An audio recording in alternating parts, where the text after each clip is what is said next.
Iya, coba. Coba. Tes 1, 2, 3. Oh, ini. Wes. Iya, suaramu kok nggak masuk ya? Kenapa ya? Tapi di sini masuk. Coba ya, ngomong. Yuk mulai. Tes. Oke, untuk para peserta katekisasi semuanya, sesaat lagi kita akan mulai. Katekisasi ini masih tentang seputar sejarah gereja, di mana kita akan membahas tentang konsili-konsili, konsili utama dan konsili ekumenis dan konsili lokal. Seperti apa konsili-konsili dalam sejarah gereja, kita akan dengarkan sesaat lagi yang akan dibawakan oleh Saudara Basilius Andrew. Jadi untuk saudara-saudara semuanya, mungkin ini bahasanya agak sedikit berat dan butuh waktu mungkin lebih dari 1 jam. Jadi diharapkan mohon kesabarannya. Dan materi ini juga kita menggunakan PowerPoint, jadi biar saudara-saudara jelas nanti apa aja yang akan dibahas. Dan misalnya kalau mau bertanya, di chat aja dulu siapa yang mau nanya, nanti biar saya atur siapa-siapa aja yang mau nanyanya. Demikian. Baik, langsung saja saya serahkan kepada Saudara Andrew untuk mulai.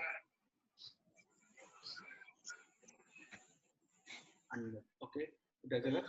Masuk nggak? Suara saya masuk nggak? Masuk ya di situ. Kedengaran? Dikit. Halo, suara. Apakah suara saya? Kebodohan loh, ingat bodoh. Nah, pesene mbak itu SIP konon juga dit akeh kan rasane yang jero. Itu dia malu kualat kok. Suaranya sudah kedengaran jelas? Halo.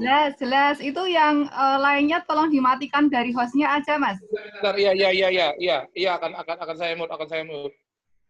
Putus lagi suaranya. Tes 1, 2, suara saya terdengarkah? Halo. Terdengar seperti biasa, lembut dan bersahaja. Oke. Pasti. Oke, baik. Baik, selamat sore kepada rekan-rekan semua. Romo Yohanes apakah sudah join? Sudah. Selamat sore juga kepada Romo Yohanes serta teman-teman semua yang telah memberikan waktunya untuk mengikuti Zoom ini. Sebelum kita mulai Zoom kita pada sore hari ini, mari kita berdoa terlebih dahulu. Kita mohon pimpinan Tuhan agar kita dapat mengerti secara tepat apa yang hendak disampaikan pada sore hari ini. Baik, mari kita berdoa demi nama Sang Bapa, Sang Putra, serta Sang Roh Kudus, Allah yang Esa. Amin. Kemuliaan bagimu, ya Allah kami, kemuliaan bagimu. Bapa Surgawi, kami bersyukur, kami berterima kasih atas kemurahan dan belas kasih-Mu kami dapat hadir pada saat ini. Kami hendak mengikuti pembelajaran dan kami akan belajar bersama-sama tentang sejarah gereja. Secara khusus kami belajar tentang konsili gereja, sehingga dengan apa yang kami pelajari ini, kami dapat mengerti bahwa kami telah belajar iman yang benar dan kami telah menerima terang daripada roh yang dari surga. Kiranya Tuhan sendiri yang berkarya, biarlah setiap dari kami yang mendengarkan juga menerima terang daripada Roh Kudus, dan kami mengerti kebenaran daripada firman-Mu ya Tuhan. Kami berdoa, kami mengucap syukur atas kesempatan yang indah ini, dan kami juga mohon doa-doa dari setiap jana suci dan terutama Sang Theotokos, kiranya melalui doa-doanya Engkau ya Allah Bapa Surgawi menyertai kami dari awal, pertengahan, hingga akhir daripada Zoom ini.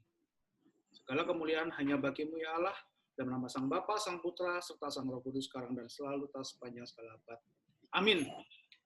Baik, selamat sore saudara-saudara. Kita melanjutkan pembelajaran kita. Minggu lalu kita belajar sepintas tentang sejarah gereja, walaupun mungkin memang sangat ringkas. Tapi pada kali ini kita akan berbicara secara khusus tentang konsili yang ada di dalam gereja. Nah, berbicara tentang konsili gereja itu tidak dapat lepas daripada konsili. Bahkan sejak permulaan gereja, konsili itu telah diadakan. Di sini saya akan mengutip daripada nats kitab suci. Di dalam Kisah Para Rasul 15 ayat 6, dikatakan bahwa maka bersidanglah rasul-rasul dan para presbiter untuk membicarakan masalah itu.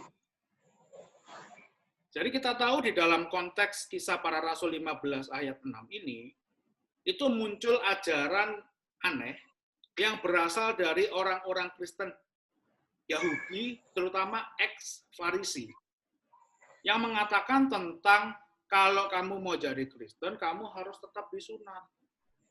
Kamu harus tetap menjalankan hukum Musa.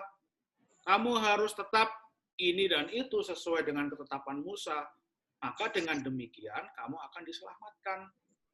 Dan itu menjadi suatu masalah besar yang muncul di dalam sejarah gereja Kristen mula-mula.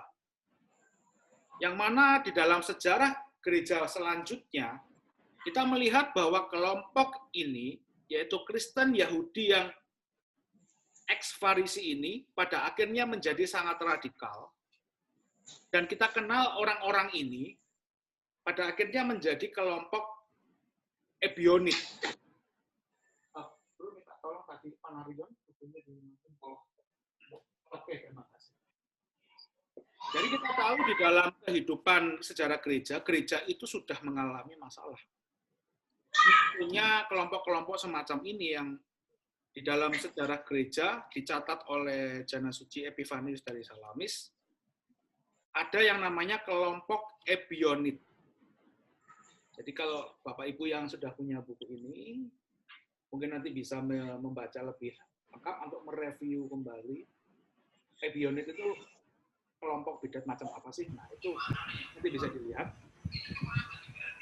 Satu juta lihat di.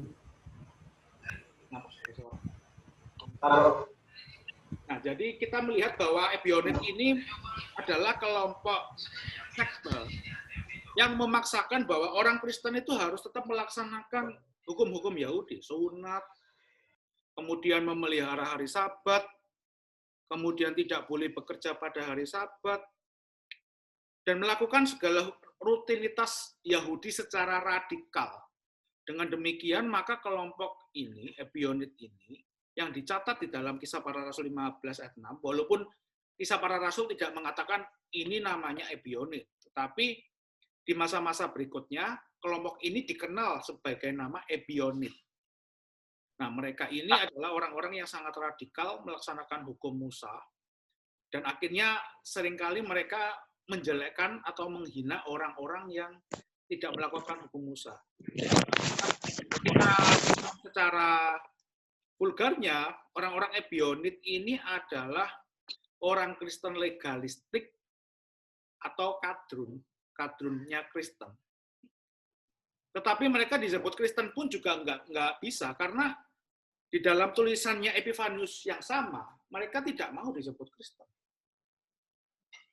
Mereka itu lebih suka disebut sebagai Nasrani. Walaupun ada memang beberapa kelompok Kristen yang juga disebut sebagai Nasrani, misalkan kayak di India. Tetapi Nasraninya ini berbeda. Jadi Nasrani yang dalam arti pengikut Kristus, karena Kristus adalah Yesus orang Nazaret, makanya dengan mengatakan mereka Nasrani adalah kami adalah pengikut Yesus orang Nazaret. Tapi satu sisi ada Nasrani yang saya katakan tadi kadrun ini, yaitu Ebionit itu. Jadi makanya demi menghadapi kelompok-kelompok yang unik macam begini, maka para rasul itu harus bersidang. Supaya apa? Mereka memutuskan masalah yang dihadapi dengan pertimbangan-pertimbangan yang luas dan mengambil keputusan itu secara bersama-sama demi gereja. Jadi kita bisa melihat di sini, sesuai dengan apa yang sudah saya sajikan di PowerPoint, gereja itu sejak permulaan sudah harus menghadapi berbagai macam masalah. Masalah dalam gereja itu bisa berupa dogma, ibadah, dan etika. Nah, khususnya di dalam konteks Kisah Para Rasul 15 ayat 6, itu berbicara tentang ketiganya. Dogma, aturan ibadah, dan etika. Dari mana? Dogma mengatakan kalau tidak disunat, tidak diselamatkan. Padahal kita tahu bahwa keselamatan itu adalah bukan karena menjalankan hukum Taurat. Kemudian ibadah. Aturan ibadahnya apa? Pemaksaan sunat. Dan yang ketiga adalah masalah etika. Mereka orang-orang non-Yahudi itu harus dipaksa menjadi Yahudi. Atau membawa spirit ke-Yahudi-Yahudian. Jadi sejak awal gereja tidak pernah mengajarkan orang Kristen untuk ke-Yahudi-Yahudian. Jadi kalau ada orang Kristen sekarang yang mengajarkan bahwa kita harus ke Yahudi, kembali kepada Yahudi dengan menjadi seperti orang Yahudi, jadi mereka ini adalah orang-orang yang sebenarnya ditolak dan dikutuk oleh para rasul. Jadi mereka ini sudah memanipulasi. Dan di sini di dalam persidangan di Yerusalem itu, gereja menjawab dan menegaskan apa yang benar melalui konsili. Dan konsili itu menegaskan bahwa gereja itu sifatnya komunal, bukan individual, bukan menurutku atau menurutmu atau rasa-rasanya, kayaknya, sepertinya, kok harusnya begini. Itu tidak ada di dalam gereja. Apalagi mengatakan menurut saya ayat ini harusnya begini. Nah, itu tidak ada di dalam gereja. Gereja tidak pernah mengajarkan sejak awal suatu tafsiran atau ajaran pribadi. Jadi kita harus mengerti, kalau misalkan ada orang yang menekankan ajaran tafsiran pribadi dan mengatakan bahwa ini adalah ajaran kebenaran, nah ini yang pertama adalah orang ini terlalu berani. Yang kedua, orang ini tidak tahu kebenaran. Karena para rasul tidak pernah mengagungkan dirinya, kamu harus ikut satu-satunya ajaran itu dari saya. Para rasul tidak pernah mengajarkan seperti itu. Oke. Dan di dalam kisah yang sama, di dalam kisah para rasul, dikatakan hasil konsili itu dibacakan oleh presbiter atau uskup di mana konsili itu diadakan. Jadi misalkan sidang di Yerusalem yang membacakan adalah Yakobus. Yakobus sebagai uskup Yerusalem. Bukan Petrus, walaupun Petrus itu adalah pemimpin para rasul, tetapi dia menghormati uskup yang ada di kota itu. Dan hasil konsili itu diterima dan disetujui oleh seluruh hadirin dalam konsili itu melalui doa dan kajian teologi yang sangat ketat. Jadi tidak ada yang namanya tafsiran pribadi.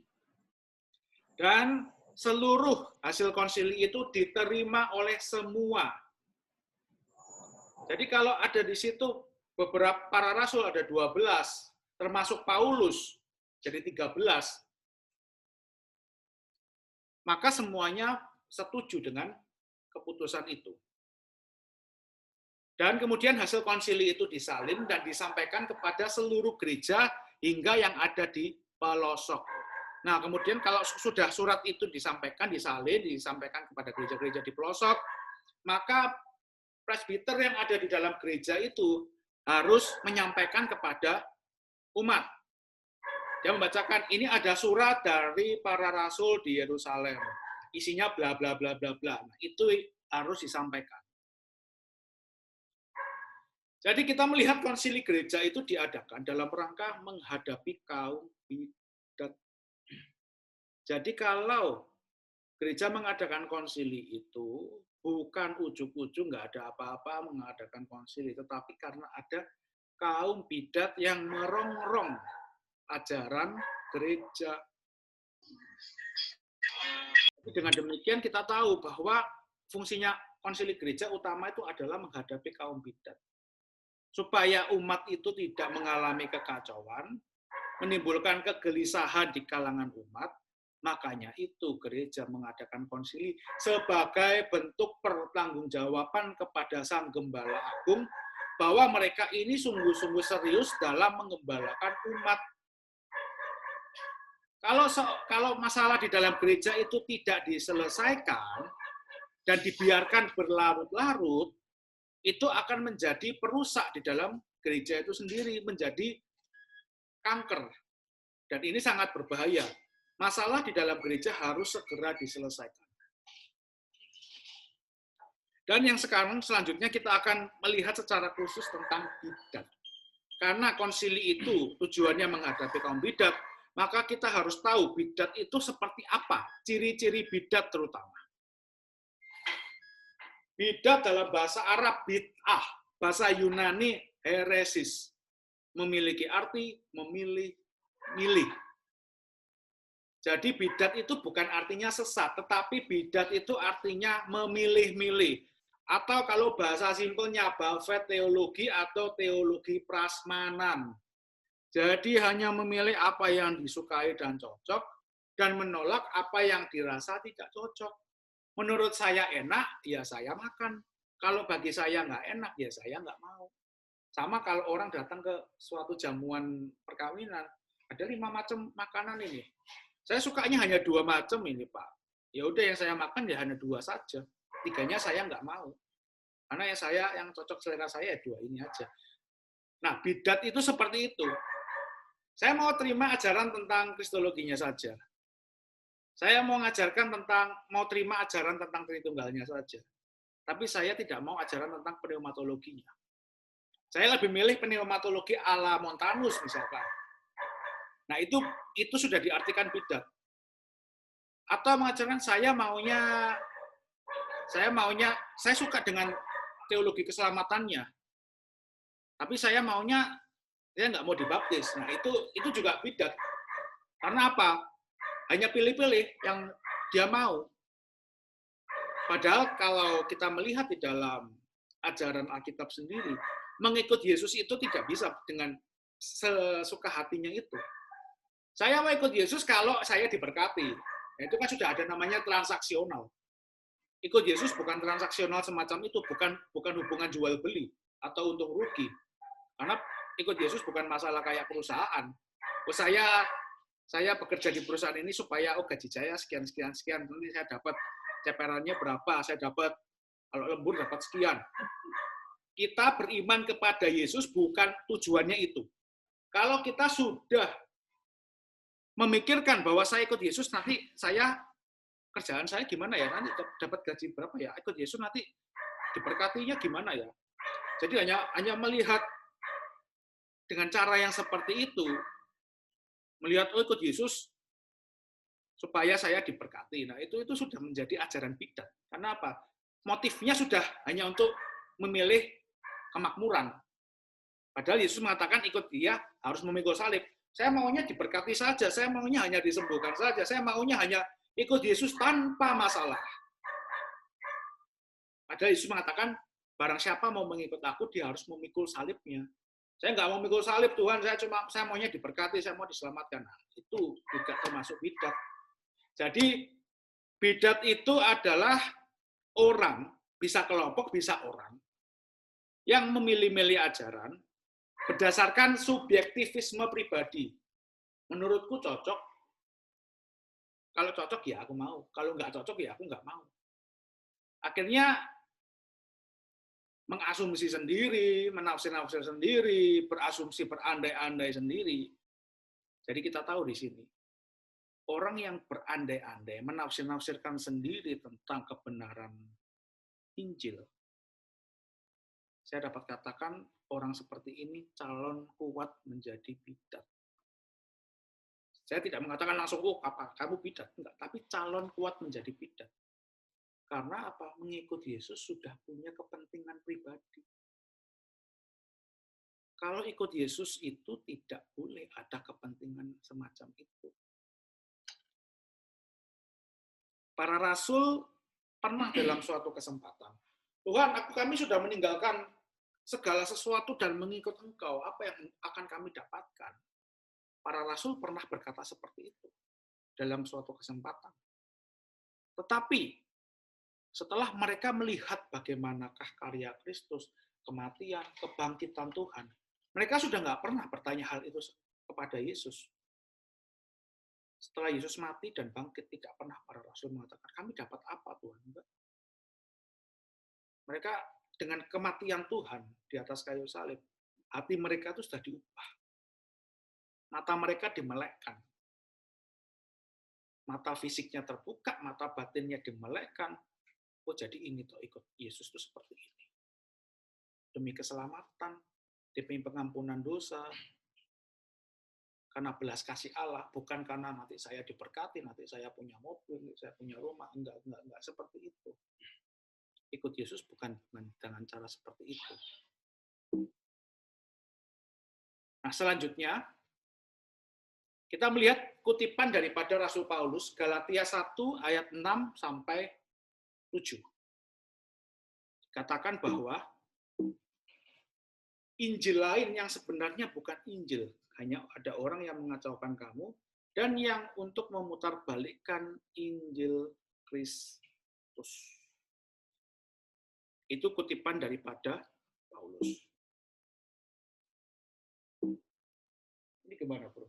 Cara menurunkannya? Oh, sorry. Ini nggak bisa turun. Bisa. Nggak tahu, Bang. Terus.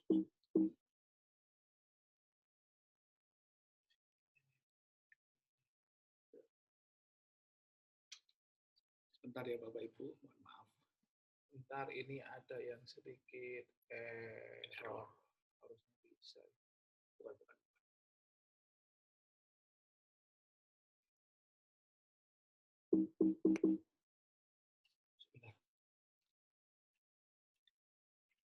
Jadi kembali ke tadi ya Bapak Ibu, jadi kita melihat ikut Yesus itu jangan karena ada kepentingan-kepentingan tertentu. Kalau kita mengikut Yesus karena kepentingan-kepentingan tertentu, kita sudah menjadikan diri kita sebagai bidat. Dan kalau sudah jadi bidat, itu Rasul Paulus sendiri mengatakan terkutuklah. Jadi kalau kita sudah mengikuti Yesus dengan tujuan-tujuan dan motif-motif tertentu yang tidak baik, kita sudah mendatangkan murka Allah kepada diri kita. Dan itu jangan sampai terjadi kepada kita. Kita mengikuti Yesus itu harus murni hatinya. Dengan kemurnian hati kita, maka kita dapat melihat Allah. Nggak bisa turun. Oh, USB-nya kegeser. Ini kan.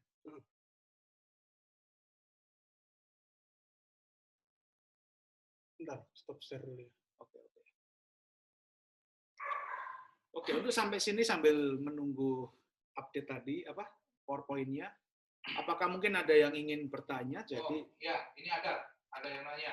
Silakan yang nanya ini mulai dari Saudara Albert, monggo. Dari Saudara Albert nanti lanjut ke Saudara Antoni. Silakan. monggo.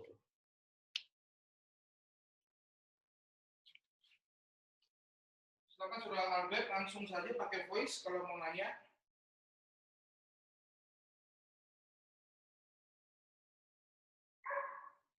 Kalau misalnya belum nanya, saya lanjutkan ke Saudara Antoni ya. Silakan Saudara Antoni. Ya, saya mau bertanya Mas Andre, apakah gereja selalu memutuskan sesuatu yang benar itu hanya melalui konsili, lalu apakah gereja pernah mengadakan konsili, namun bukan dalam rangka menghadapi kaum bidat? Itu pertanyaannya. Terima kasih. Oke. Terima kasih atas pertanyaannya, Mas Antoni. Untuk pertanyaan yang itu, sebenarnya ada di slide selanjutnya. Nanti akan saya jelaskan apakah konsili itu selalu harus menghadapi bidat. Jadi kita bisa lihat nanti di slide berikutnya ada. Nanti akan saya jelaskan itu pertanyaan. Oh iya, baik. Nah, terima kasih, Mas Andre. Oke, siap. Oke, mungkin satu lagi Andre dari Adelion. Ayo bro, takon bro, tanya-tanya. Bro, ntar baru dari kamar mandi ntar. Oke. Nggak, itu tadi pertanyaanku, Mas. Itu kan di kitab mereka itu kan, kita itu kan disebutnya Nasrani itu. Itu apa ada kemungkinan itu dari golongan Ebionit semua kah? Soalnya aku perhatiin kalau yang mengenai tentang kita itu, aku perhatiin nggak ada dari Injil kanonik semua ya. Kayaknya seperti dari apokrif semua tuh. Gimana menurut Mas pendapatnya? Oke, thank you. Langsung saja. Alkitab memang tidak pernah membuat suatu pendeskripsian, oh ini namanya Ebionit, ini namanya pengikut Borborit atau apa. Tetapi gereja sudah menunjukkan ini ada ajaran menyimpang seperti ini. Karena fokus daripada Injil, kemudian kisah para rasul, surat-surat itu kepada ajaran yang benar, kepada Kristus. Jadi mereka penulis itu tidak sampai mendetailkan bahwa ini namanya ini. Tetapi sejarah gereja itu mencatat, oh namanya orang ini pendirinya kelompok ini namanya ini. Jadi kita bisa melihatnya dari sumber-sumber ekstra biblikal yang sejaman dengan sejarah Kristen, yang sinambung dengan sejarah Kristen. Misalkan tadi kayak buku saya tunjukkan Panarion. Di dalam bab ke-29 seperti ini ada disebut namanya Natsoraya atau Nasrani. Jadi pengertian Nasrani itu memang ada dua. Yang pertama adalah Natsoraya sebagai pengikut Yesus dari Nazaret, tetapi ini pengertian yang tidak umum. Tetapi pada akhirnya istilah Nasrani ini banyak dipakai oleh orang-orang Kristen Yahudi yang akhirnya nanti menjelma menjadi Ebionit. Jadi akhirnya Nasrani ini yang akhirnya terbawa ke Timur Tengah, yang dijumpai di abad ke-6, abad ke-7, kelompok orang-orang Nasrani seperti itu. Dan tentu saja Nasrani yang di abad ke-6, abad ke-7 itu bukan Kristen atau pengikut Yesus dari Nazaret, tetapi itu memang sudah bidat Ebionit. Mereka menyebut dirinya tetap Nasrani, tetapi mereka itu ajarannya adalah ajaran Ebionit. Dan ini sumbernya dari sumber ekstra biblikal, bukan dari Alkitab itu sendiri. Begitu, Mas. Satu lagi boleh? Oke, silakan. Kalau ortodoks itu, kalau dari ortodoks itu, dalam tanda kutip, pantas nggak sih kita tuh menyebutkan kita Nasrani? Nah, di dalam perjalanan sejarah, kita melihat bahwa Nasrani itu kan istilah yang tidak umum. Tetapi sebenarnya kalau kita akui secara tepat, secara khas, orang-orang pengikut Yesus itu lebih banyak disebut sebagai Kristianos, seperti di dalam Kisah Para Rasul 11 ayat 26 kalau nggak salah. Di Antiokhia lah murid-murid itu disebut sebagai Kristianos atau Kristen. Jadi secara umum kita lebih memilih untuk disebut sebagai Kristen ketimbang Nasrani. Karena Nasrani konotasinya juga nggak baik, yaitu orang-orang Ebionit ini. Di dalam perkembangan sejarah berikutnya, sudah sangat dibedakan antara Nasrani dan Kristen. Kristianos sama Natsoraya itu sudah berbeda. Lebih baik kita menyebut diri sebagai Kristen, supaya tidak menjadi salah paham. Nasrani itu konotasinya sangat tidak baik, sangat legalistik, sangat Yudaismenya terlalu kuat, tapi Yudaismenya bukan dalam iman sebenarnya, tetapi lebih banyak kepada ke-Yahudi-Yahudiannya. Dan kita lihat di dalam dunia kita sekarang di Indonesia, kelompok-kelompok yang mengemban spirit Nasrani dan Ebionit ini banyak. Kita harus melihat, kalau memang orang-orang tertentu ingin ke Yahudi-Yahudian, mending mereka jadi Nasrani sekalian atau jadi Ebionit sekalian. Sementara kita tetap menyebut diri sebagai Kristen untuk penegas, untuk membedakan. Tapi kita perlu tahu, oh Nasrani sejarahnya begini. Secara umum dipakai oleh orang-orang Ebionit memang. Secara tidak lazim, beberapa orang Kristen menyebut diri sebagai Nasrani. Misalkan kayak gereja Martoma di India, mereka menyebut diri, selain disebut Kristen, mereka juga disebut sebagai Nasrani. Tapi Nasraninya mereka berbeda dengan Nasrani yang ada di abad ke-6, abad ke-7 itu, yang di Timur Tengah, tentu saja berbeda. Tapi lebih enak kita menyebut diri sebagai Kristen saja. Oke? Satu lagi nggak mungkin ya? Satu lagi nggak mungkin. Gantian. Nah, lain kali aja deh, lain kali. Oke, ya. Dia masih ada 3 orang yang nanya, dia kasih 1 orang lagi nggak tadi? Lanjutin dulu aja ya. Oke, dilanjutin dulu aja, nanti kalau mau nanya nanti tinggal Andrew yang ngasih ngasih tahu ya. Oke, siap. Kan, Oke, selanjutnya kita lihat dari tulisan Paulus juga. Seorang bidat yang sudah 1-2 kali kau nasihati, hendaklah kau jauhi. Engkau tahu bahwa orang yang semacam itu benar-benar sesat dan dengan dosanya menghukum dirinya sendiri. Itu kita bisa baca di dalam Titus 3 ayat 10-11. Lalu di dalam 2 Petrus 1 ayat 20-21 kita bisa melihat bahwa nubuat dalam kitab suci tidak boleh ditafsirkan menurut kehendak sendiri. Tetapi dihasilkan oleh dorongan Roh Kudus orang-orang berbicara atas nama Allah. Lalu juga kaum bidat itu di dalam 2 Petrus dikatakan memutarbalikkan menjadi kebinasaan mereka sendiri, sama seperti juga mereka buat dengan tulisan-tulisan yang lain. Jadi segala tulisan para rasul di zaman gereja purba itu dipelintir semua sama mereka. Kemudian ada juga di Yudas. Kita melihat, supaya kamu tetap berjuang untuk mempertahankan iman sekali untuk selama-lamanya. Hapax di dalam Alkitab bahasa Yunani, di dalam terjemahan LAI bahasa Indonesia tidak dicantumkan. Sekali untuk selama-lamanya, hapax itu nggak ada. Di sini saya cantumkan sesuai dengan makna literalnya. Kemudian Rasul Yohanes mengatakan, sebab banyak nabi palsu yang telah muncul dan pergi ke seluruh dunia. Kami, yaitu para rasul, jadi di sini mengatakan ya kami.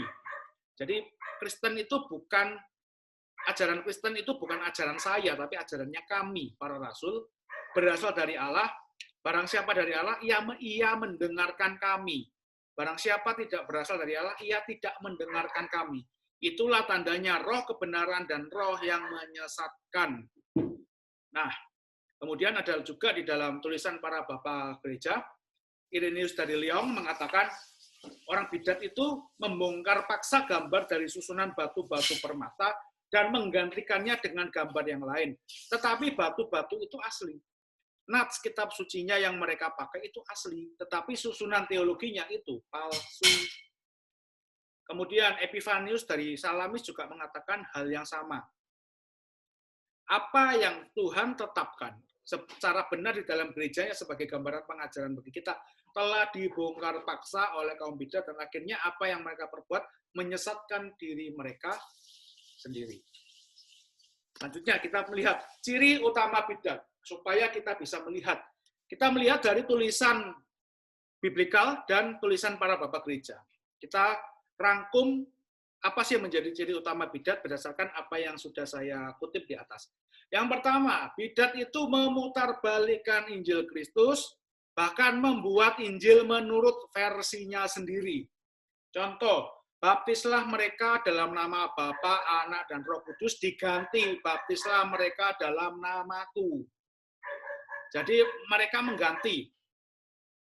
Ada lagi, dan firman itu adalah Allah diganti, dan firman itu adalah suatu Allah. Seperti di dalam terjemahan Dunia Baru. Kemudian ada juga permulaan dari ciptaan Allah diganti ciptaan Allah yang permulaan. Nah, ini kan sudah pemalsuan sebenarnya kayak begini. Tapi itu menjadi ciri utama yang pertama, memutarbalikkan Injil Kristus, bahkan membuat Injil menurut versinya sendiri. Kemudian ciri kedua, keras kepala dan ngeyelan tanpa dasar dan rujukan. Ini banyak. Sebab isinya hanyalah tafsiran menurut pikirannya sendiri, dan ia hanya akan mencari rujukan jika rujukan itu dapat mendukung teorinya tersebut. Dalam bahasa teologis ini disebut sebagai eisegesa. Jadi kalau beberapa teman yang sekolah teologi pasti tahu istilah eisegesa dan eksegesa. Eksegesa itu menarik keluar apa yang ada di dalam teks Alkitab. Eksegesa itu adalah memaksakan opini kita, asumsi kita dengan mengutip ayat-ayat Alkitab yang seolah-olah mendukung teorinya. Eksegesa ini adalah ciri khas utama bidat nomor 2. Tadi yang pertama sudah bikin Alkitab versi menurut mereka sendiri. Yang kedua adalah eksegesa. Kemudian yang ketiga, menafsirkan ulang dengan pikiran mereka sendiri apa yang sudah diajarkan. Contoh, di dalam Matius 28 ayat 19 dikatakan, baptislah mereka dalam nama Bapa, Anak, dan Roh Kudus. Di dalam Kisah Rasul 2 ayat 28 dikatakan, dibaptis dalam nama Yesus Kristus. Jadi kesimpulannya adalah Bapa, Anak, Roh Kudus adalah Tuhan Yesus Kristus. Nah, itu adalah contoh menafsirkan ulang. Jadi menggunakan cara-cara, ya istilahnya otak-atik matuk. Ayat serupa, gabung aja. Nggak dilihat bagaimana konteksnya, bagaimana segala sesuatunya, langsung, oh, baptis mereka dalam nama Bapa, Roh Kudus, satunya dalam nama Yesus, berarti Bapa, Anak, Roh Kudus, yaitu Tuhan Yesus Kristus. Nah, ini kan menerjemahkan atau menafsirkan Alkitab tekstual mentah-mentah. Padahal menerjemahkan Alkitab tidak hanya tekstual, tetapi juga harus kontekstual. Literal tidak selalu letterlek. Seringkali orang terjebak kalimat literal itu diterjemahkan letterlek. Misalkan kayak menanak nasi atau memasak nasi. Kalau kita dengar kata memasak nasi secara literal, maknanya adalah beras dicuci, lalu dimasukkan ke dalam rice cooker, kita isi air setinggi tertentu, lalu kita colokkan ke dalam steker ke dalam colokan listrik, kita nyalakan, maka beras itu kita masak menjadi nasi. Itu arti literal daripada memasak nasi. Tetapi bidat itu seringkali bukan literal, tetapi letterlek. Memasak nasi artinya nasinya dimasak lagi. Jadi seperti itu. Atau mengatakan, aku adalah alfa dan omega, yang awal dan yang akhir. Dengan dikatakan, oh berarti Yesus itu punya awal, Yesus itu punya akhir. Nah, ini namanya letterlek. Lalu menafsirkan lagi, jika tanganmu berbuat dosa, potonglah, dipotong beneran. Nah, ini namanya letterlek. Ciri khas utama bidat nomor 3 adalah letterlek seperti ini. Jadi melihat bukan dalam kontekstual, tetapi mentah-mentah kata per kata, secara radikal. Itu nomor 3. Kemudian nomor 4, tidak memelihara iman yang sekali untuk selama-lamanya. Bertentangan dengan Yudas 1 ayat 3. Ajarannya selalu berubah-ubah setiap waktu, atau mengalami inovasi, atau bahasa yang nggak enaknya, tidak konsisten. Ajarannya selalu berubah, dan pasti berubah. Untuk menutupi kecacatan di masa terdahulu, mengubah dengan ajaran yang baru. Misalkan, Yesus datang pada tahun 1914. Lalu katakan, itu ayatnya dari mana itu? Parusia itu, kedatangan Kristus. Lalu ditunggu sampai 1914, nggak datang-datang. Lalu mengatakan, oh parusia itu kehadiran Yesus secara rohani di dalam hati kita. Lah itu kan tafsiran gundulmu kayak gitu. Parusia kedatangan Kristus secara literal, dia datang kali kedua, melihat semua mata melihat dia, tetapi digantikan, oh itu kehadiran Yesus secara rohani. Nah ini kan ngawur sekali seperti itu. Dan berubah lagi nanti, entah apalagi yang mau diubah. Oh, nanti parusia nanti seperti ini. Tandanya adalah kehadiran Yesus secara rohani itu, nanti kalau setiap orang itu bertobat kepada Injil dan ini itu akhirnya berubah terus, nggak pernah konsisten. Dan ini banyak terjadi di sekitar kita. Lalu yang cukup berbahaya juga, ciri utama bidat, menjadi nabi palsu. Secara sadar atau entah tidak sadar. Mengangkat diri sendiri menjadi pengajar atau menjadi gembala khususnya, karena pengajar itu identik dengan tugas seorang gembala di dalam konteks gereja purba, tanpa tahbisan. Nggak ada yang nabis, tiba-tiba ngaku-ngaku jadi gembala, hamba Tuhan, repot kayak gini. Saya ini gembala, yang nabis apa? Yang nabis Tuhan sendiri. Waduh, kalimat yang sangat sakti, dan kalau kita sudah dengar ini, kita mungkin diam semua. Dalam hati, ya mungkin agak sedikit ngerundel ya. Opo kok ngomong kayak gini. Jadi kalau dia mengaku didatangi Tuhan, maka sesungguhnya yang datang itu adalah roh yang menyesatkan. Karena iblis pun dapat datang dalam rupa malaikat terang. Seakan-akan memberikan pengertian, memberikan pewahyuan, tapi sebenarnya itu adalah ajaran-ajaran yang menyesatkan. Karena rohnya menyesatkan, maka ajarannya pun menyesatkan. Dan tentu saja karena merasa didatangi Tuhan sendiri, padahal itu adalah setan, iblis, roh yang menyamar sebagai malaikat terang, mengajarkan suatu ajaran lain, tentu saja mereka tidak mau mengikuti ajaran para rasul yang telah meneruskannya kepada para murid sampai hari ini. Artinya mereka membuat ajarannya sendiri. Nah, ini kan juga nggak boleh seperti itu. Kemudian berikutnya, kita melihat dari ciri-ciri bidat yang seringkali kita jumpai tadi, bahwa bidat itu ya semacam-macam lah. Dan seperti itu, kita melihat apa urgensinya, kepentingannya konsili untuk menghadapi para bidat ini. Gereja yang Katolik atau AM, Katolik sini jangan diartikan Roma Katolik ya, tapi gereja disebut Katolik itu menunjuk pada sifat, yaitu am atau universal atau semesta, akan selalu menghadapi bidat semacam ini.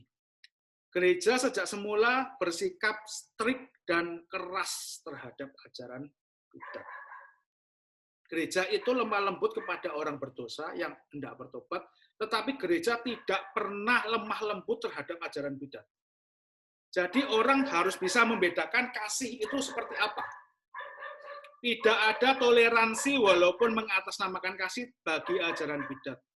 Apakah dengan atas nama kasih mengiyakan dan menerima ajaran bidat?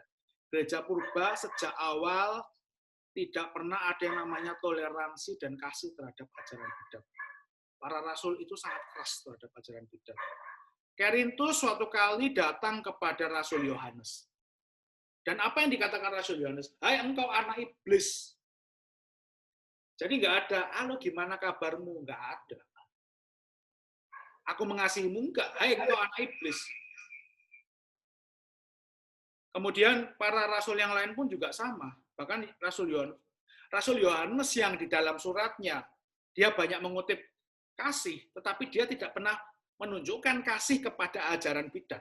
Nggak ada yang namanya kasih terhadap ajaran bidat. Kalau kita mengasihi ajaran bidat, itu kita sudah ambil bagian di dalamnya. Kita mengasihi orang berdosa, tetapi tidak mengasihi ajaran bidat. Jadi harus dibedakan orangnya sama ajaran setannya. Orang berdosa kita kasihi, tapi ajaran bidat tidak dikasihi. Kalau ada orang menuntut bahwa kalau kamu mengasihi saya, kamu harus menerima ajaran bidat saya, mending nggak usah sama sekali. Kita katakan saya mengasihi kamu, tapi saya tidak bisa menerima ajaranmu, tidak bisa menerima pandanganmu. Jadi jangan sampai kita pada akhirnya dengan alasan kasih kita mengiyakan ajaran bidat dan pada hari penghakiman akhir kita dituntut karena itu.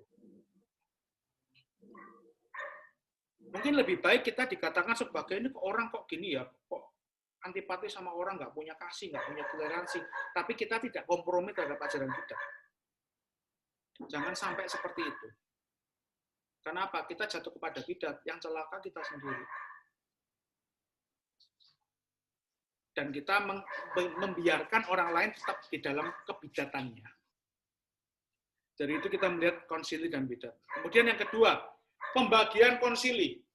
Tadi kita sudah melihat bagaimana konsili, bagaimanakah landasannya konsili, kemudian bidat itu seperti apa, kemudian hubungannya gimana. Sekarang kita akan melihat bagaimana pembagian konsili. Konsili dibagi menjadi dua, konsili lokal dan konsili ekumenis. Dasar pembedanya adalah luas wilayah dan bobot masalahnya. Tetapi kalau dikatakan penting, semuanya penting. Kita tidak bisa mengatakan konsili ekumenis lebih penting daripada konsili lokal. Nggak bisa seperti itu. Konsili lokal tidak lebih penting daripada konsili ekumenis. Juga tidak bisa ngomong seperti itu. Baik konsili lokal maupun konsili ekumenis, semuanya penting dan itu harus diterima dengan baik. Membedakan konsili lokal dan ekumenis hanyalah luas wilayah dan bobot masalahnya. Dan isi dari konsili itu tidak pernah bertentangan satu sama lain. Nggak ada namanya konsili, hasil konsili tubruan.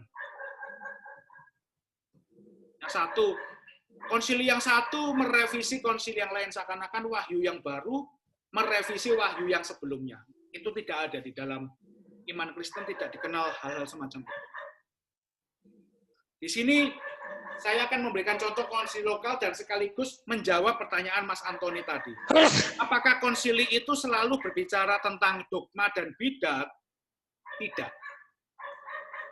Misalkan contoh, konsili Kartago 257, penegasan tentang pembaptisan bayi.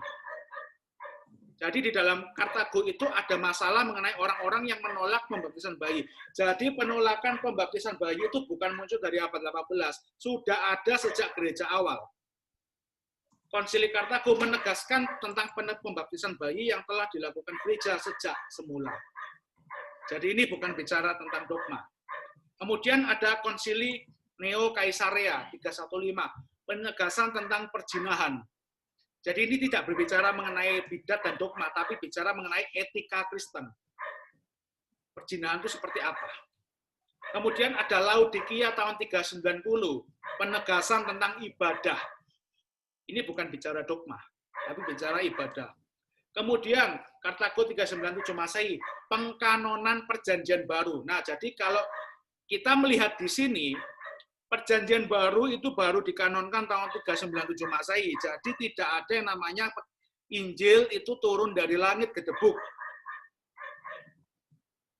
Jadi tidak ada yang namanya Nabi Isa datang ke dunia memberitakan kitab Injil, itu tidak ada. Tetapi Injil itu artinya adalah kabar sukacita. Yesus memberitakan Injil, para rasul memberitakan Injil, itu dimaknai bahwa mereka mengabarkan kabar gembira, kabar sukacita tentang keselamatan, yaitu apa? Anak Allah yang telah menjadi daging, yang telah disalibkan, mati, dikuburkan, dan bangkit dari antara orang mati demi keselamatan manusia. Itulah arti Injil, bukan kitab Injil.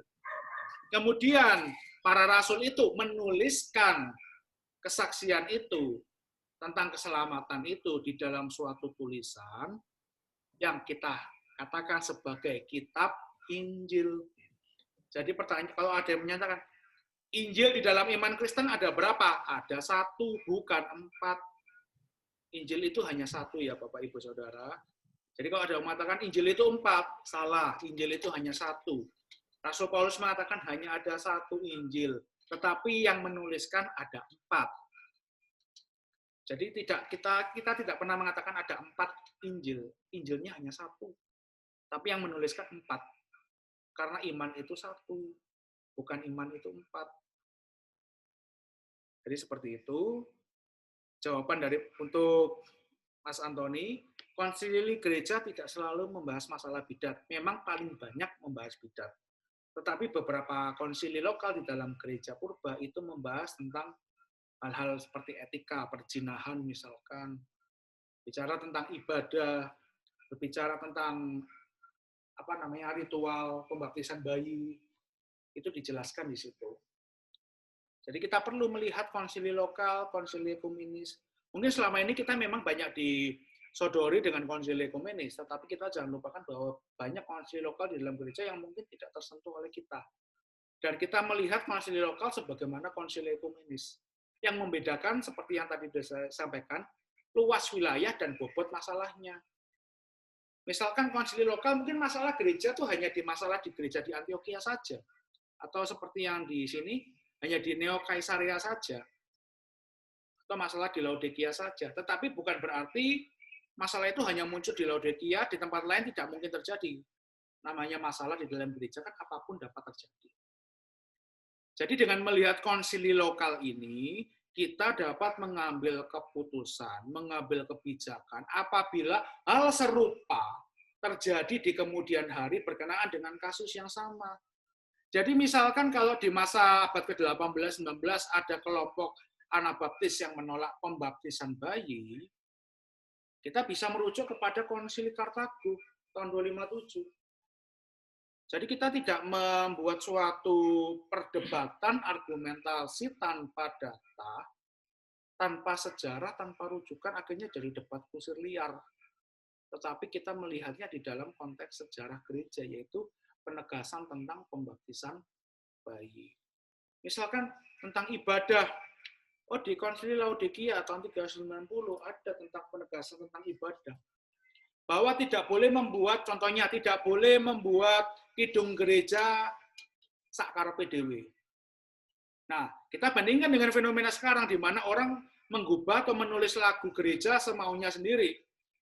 Tidak ada rujukan teologinya, tidak ada ukuran untuk menilainya apakah teks yang dia tulis itu sesuai dengan ajaran gereja atau hanya bersifat subjektivisme pribadi.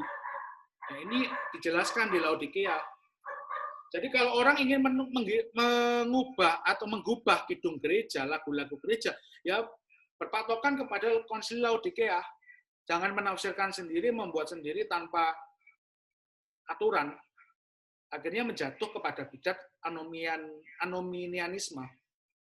Bidat yang menolak segala sesuatu yang dianggap hukum. Atau menolak aturan sama sekali. Nah, ini contohnya tadi ya Mas Antoni ya, jadi bisa jelas ini contohnya seperti itu bahwa konsili gereja itu tidak melulu masalah dogma atau bidat, tapi juga bicara mengenai etika, juga bicara mengenai ibadah, juga bicara mengenai pengkanonan perjanjian baru. Selanjutnya di konsili ekumenis. Kenapa disebut ekumenis? Karena cakupannya, kasus masalahnya itu bersifat universal. Di seluruh gereja mengalami masalah yang sama. Sedangkan kalau di Laodikia kan tadi misalkan di Laodikia itu masalah hanya terjadi di Laodikia. Masalah di dalam suatu wilayah keuskupan lokal atau di suatu tempat tertentu. Sementara kalau ekumenis itu luas. Misalkan Arianisme di Konsili Nikea 1 tahun 325 tentang Arianisme dan penegasan tanggal Paskah. Jadi kalau kita mengukur tanggal Paskah itu adalah mengikuti Konsili Nikea, jangan bikin tanggal Paskah sendiri. Apalagi niru-niru, oh Yahudi gini, akhirnya yang ngikuti aja gitu. Kemudian ada juga Konsili Konstantinopel 381. Kita melihat ada Makedonianisme, ada Apollinaris, ada Sabellianisme, ada Kiliasme. Jadi kita melihat di dalam Konsili Konstantinopel tidak hanya masalah Makedonianisme, tapi juga ada Apollinaris, Sabellianisme, dan Kiliasme. Makedonianisme memang ini banyak bicara tentang teologi kalau yang ini. Kemudian Konsili Efesus 431 membahas Nestorianisme dan Pelagianisme. Kemudian Konsili Kalsedon 451 membahas tentang monofisit. Konsili Konstantinopel 2553 membahas Nestorianisme dan monofisit serta turunannya. Kemudian Konsili Konstantinopel 3 tahun 681 bicara tentang monoteletisme. Jadi Yesus mengatakan bahwa kehendak manusia Yesus itu sudah ditelan dengan kehendak ilahinya. Jadi bentuk monofisit terselubung. Kemudian Konsili Nikea 2 membahas tentang ikonoklasme.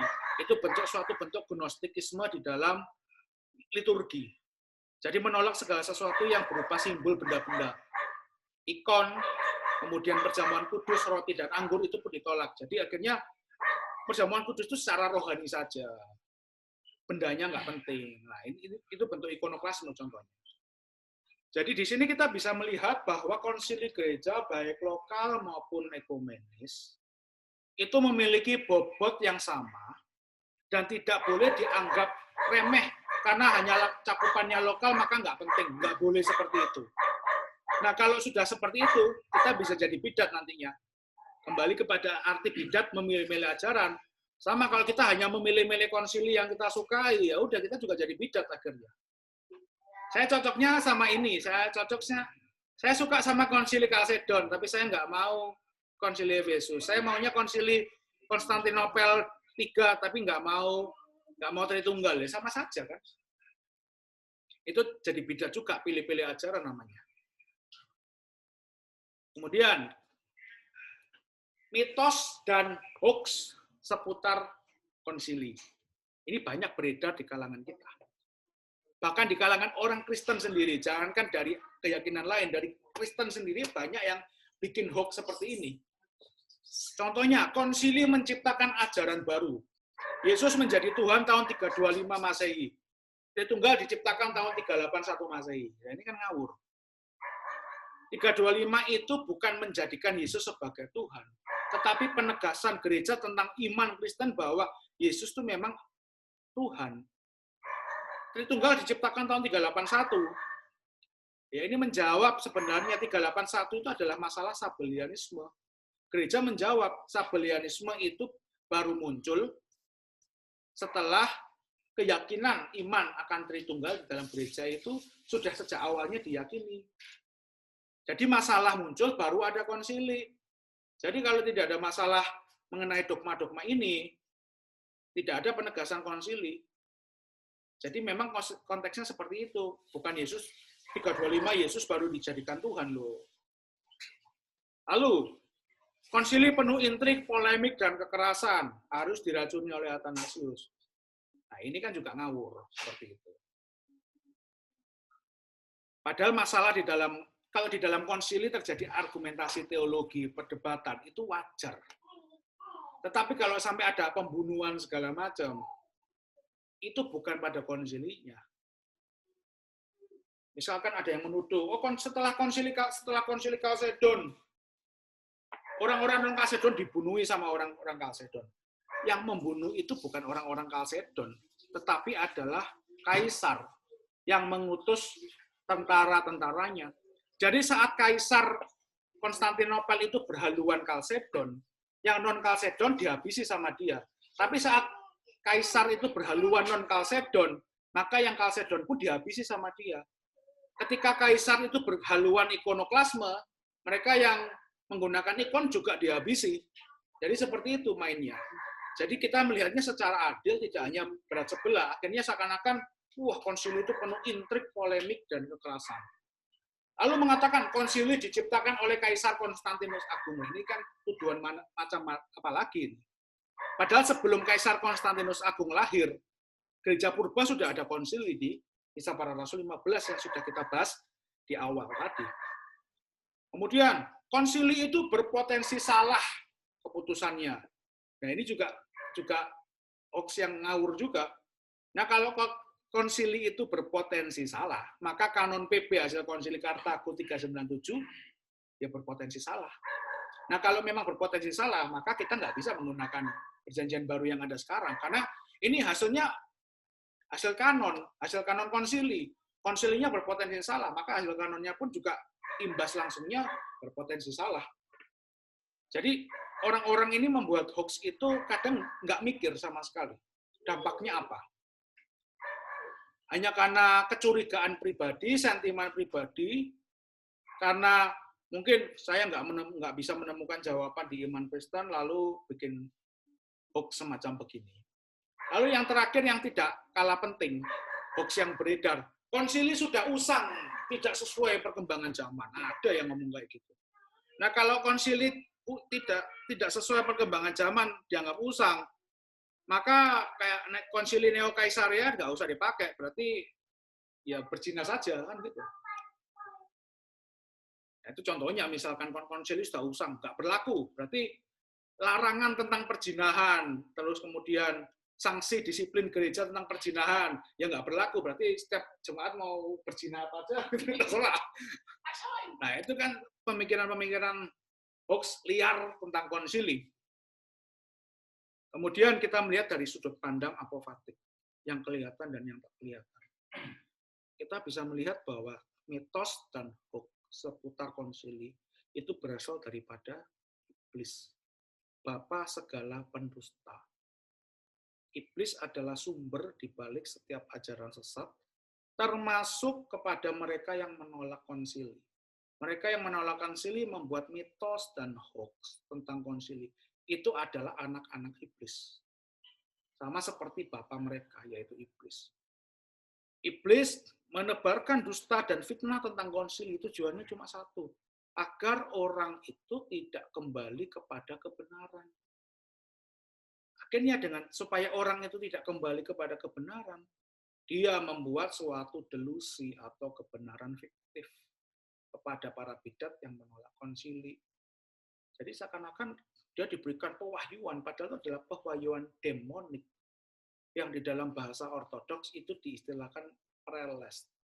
Prelest itu bukan hanya sebatas halusinasi psikologi, tetapi di dalam kajian ortodoks, prelest itu adalah peristiwa supranatural yang real, tapi itu sifatnya adalah demonik. Jadi memang dari setan. Dia melihat, saya melihat surga, saya melihat neraka. Memang dia ditampakkan. Tetapi yang memberi penampakan itu adalah diabolos. Iblis itu sendiri. Itu bukan masalah, sudah melebihi masalah halusinasi, tetapi sudah bicara tentang masalah demonik. Dan hampir sebagian besar pelaku dari atau penyebar ajaran bidat sejak gereja purba hingga sekarang adalah mereka yang mengaku mendapatkan penglihatan ini, itu, atau dengan kata lain, mereka yang mengalami peristiwa demonik ini, prelest ini. Para bapak gereja, ketika mereka mendapatkan penglihatan seindah apapun, mereka tidak tertarik ke situ. Suatu kali ketika Rahib Makarios Agung dari Mesir itu sedang berzikir atau doa puja Yesus, tiba-tiba Yesus datang menampakkan diri kepadanya. Hai hambaku yang saleh. Hai engkau yang terberkati. Rahib Makarios hanya diam. Lalu tiba-tiba dia mengatakan, siapa kamu? Kamu bukan Yesus. Siapa kamu? Pergi dari sini. Dan setelah itu, Yesus ini berubah rupanya di depan dia. Dan memang ini adalah diabolos. Iblis yang menyamar sebagai Yesus. Jadi kita tahu bermainnya dari mana. Dan apalagi orang-orang sekarang ini lebih mudah terbuai, terpesona dengan hal-hal yang bersifat adikodrati. Tapi secara natural, secara alami, manusia itu memang tertarik dengan hal-hal demikian. Itu tidak dapat memang tidak dapat kita pungkiri bahwa hal-hal adikodrati itu sangat menarik. Dan inilah yang dipakai oleh iblis.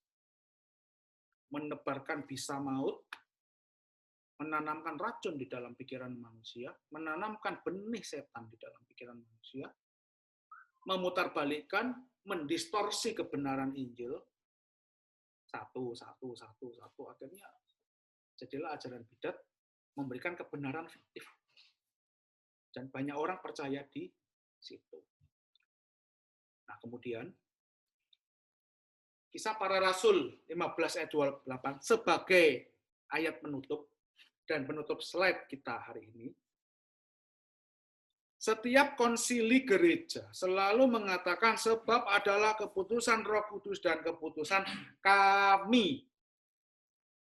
Jadi kita harus melihat keputusan Roh Kudus dan kami, bukan saya berjumpa Tuhan Yesus, saya berjumpa Roh Kudus.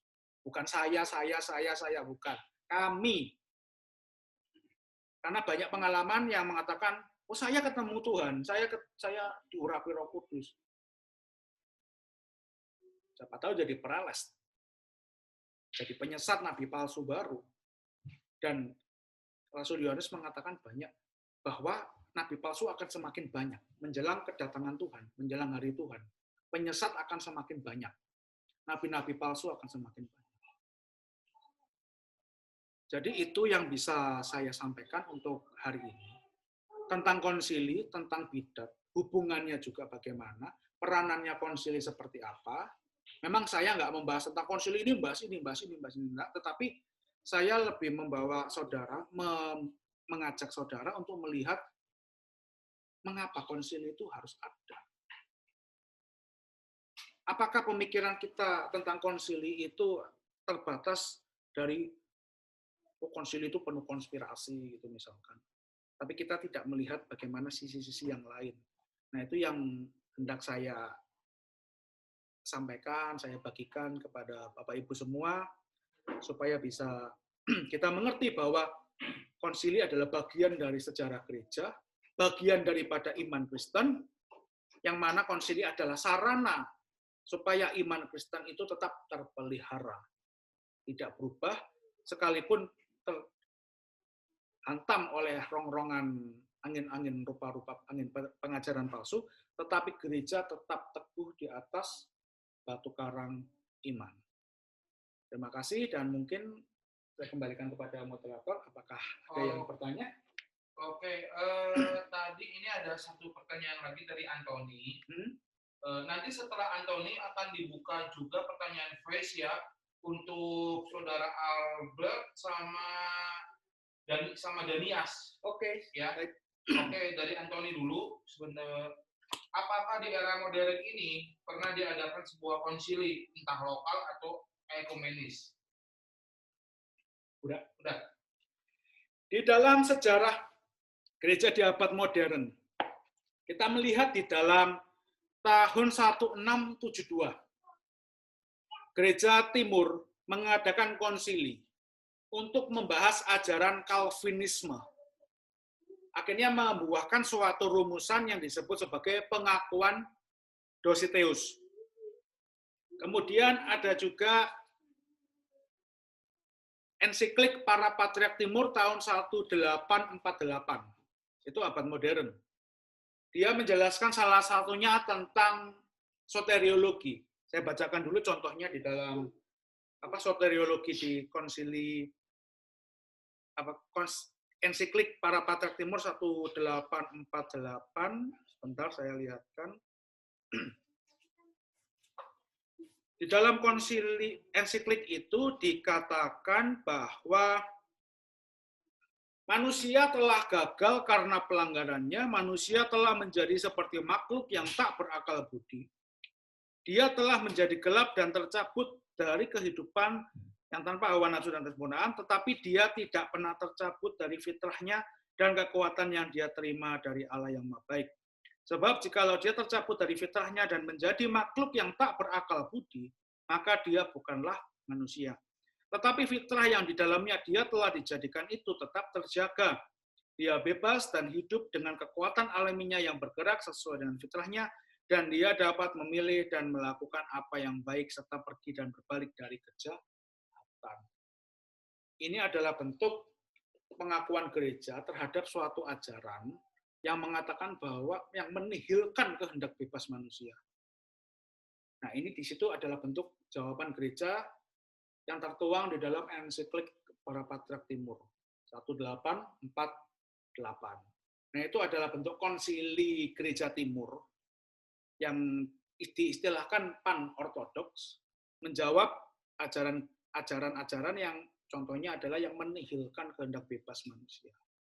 Nah, itu Mas Antoni, contohnya yang sejauh ini yang sudah ada. Yang ada dokumennya juga dapat dicari, ensiklik para patriark Timur 1848, bisa dicari ada di situ. Baik, oke. Terima kasih untuk Saudara Antoni. Tadi untuk yang Albert mau nanya, silakan untuk yang Albert. Kalau misalnya nggak nanya, sebenarnya tadi sudah di-chat sama dia. Oke, saya wakili aja ya.